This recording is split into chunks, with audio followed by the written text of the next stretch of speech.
Chapter 18. They searched all afternoon and couldn't find Derek Badger. The helicopter had to quit early because of mechanical trouble with something called a trim actuator. When the boats returned at sunset to Sickler's dock, the mood was grim.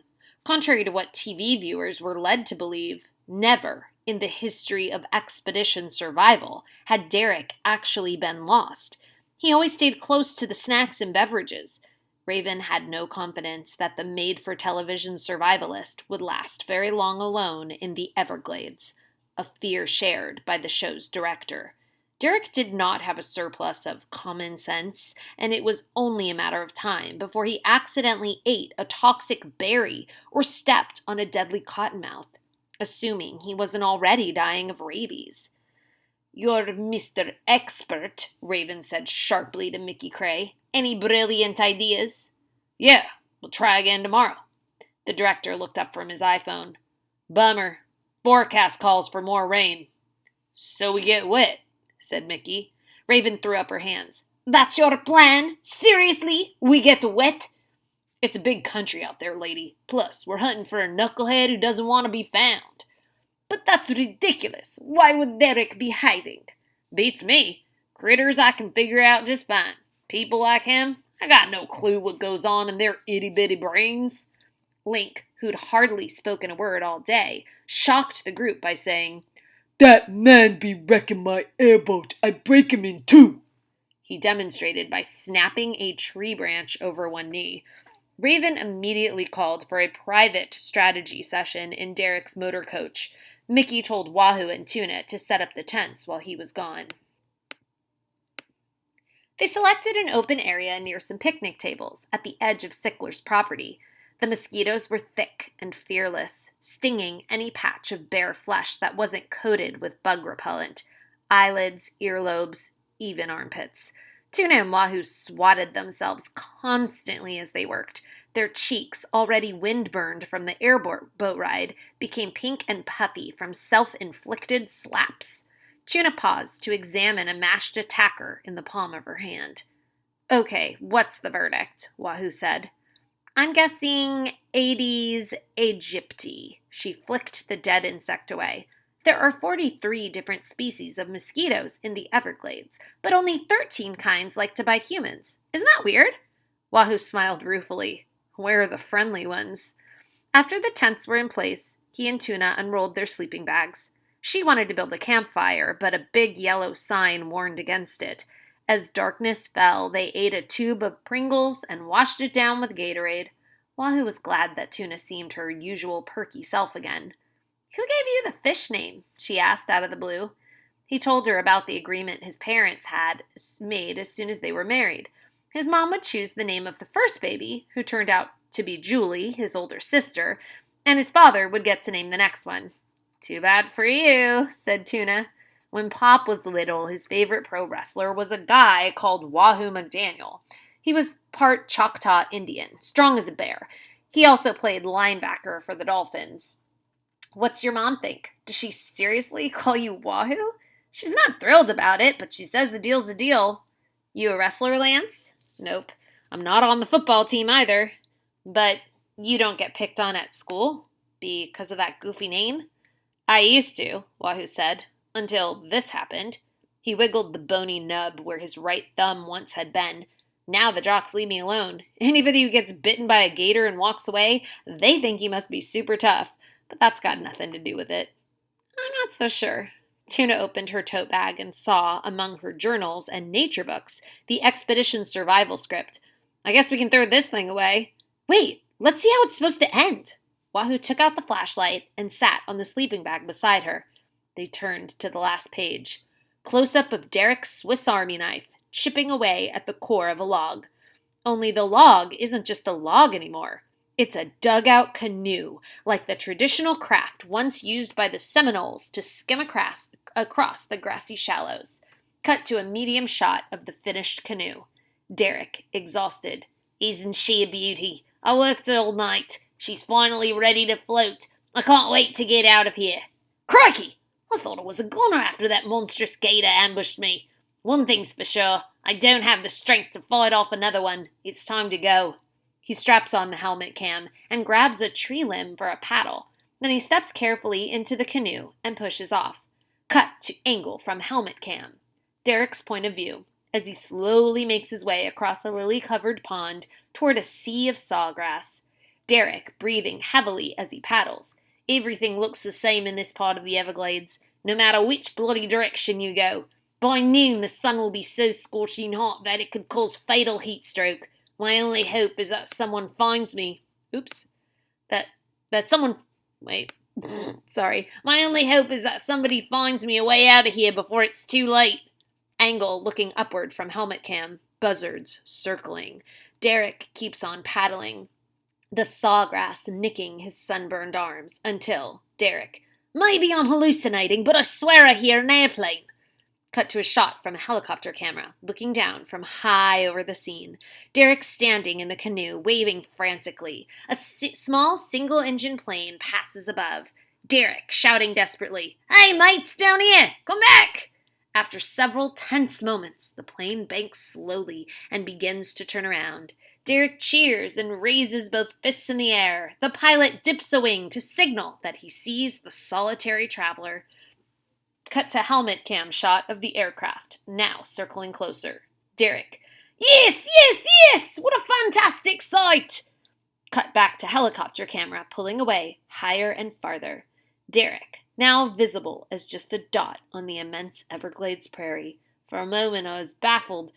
As I battled for my life against that ferocious gator, I wasn't sure if this expedition would turn out so happily. Now it looks like I'm actually getting out of this place alive. See you next week. Roll credits. Tuna tossed the script to the ground.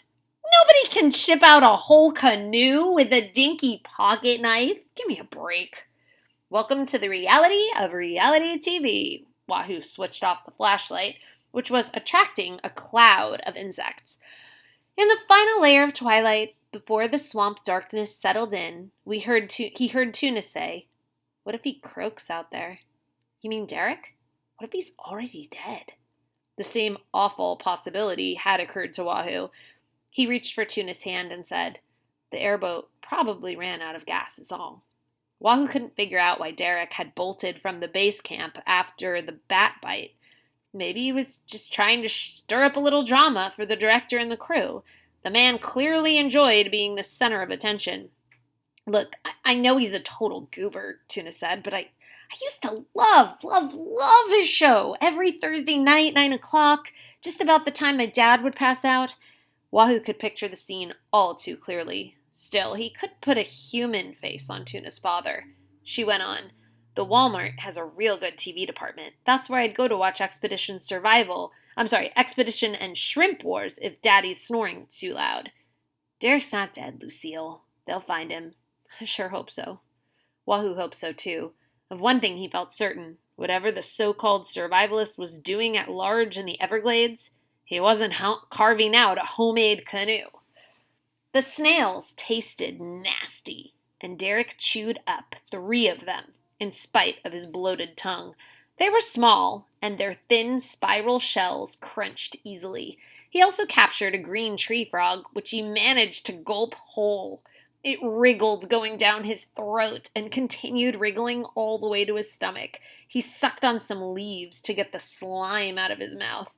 This happened after the sun had gone down, when it was safe for vampires to roam. Derek didn't yet feel like a vampire, though he was jittery with anticipation. Almost 24 hours had passed since the bat attack, and there was no sign of a transformation from mortal human to undead Night Stalker. As thirsty as he was, Derek had no desire to drink blood from somebody's neck.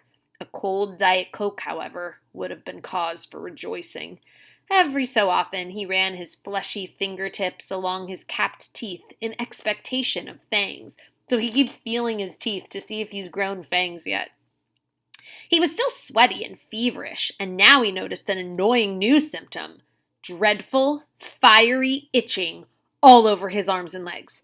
A knowledgeable person would have recognized the marks of poison ivy, but Derek was loopy from the infection. He wondered if the itch could be vampire-related, although he didn't recall Dax Mangold or any other Nightwing character scratching so much.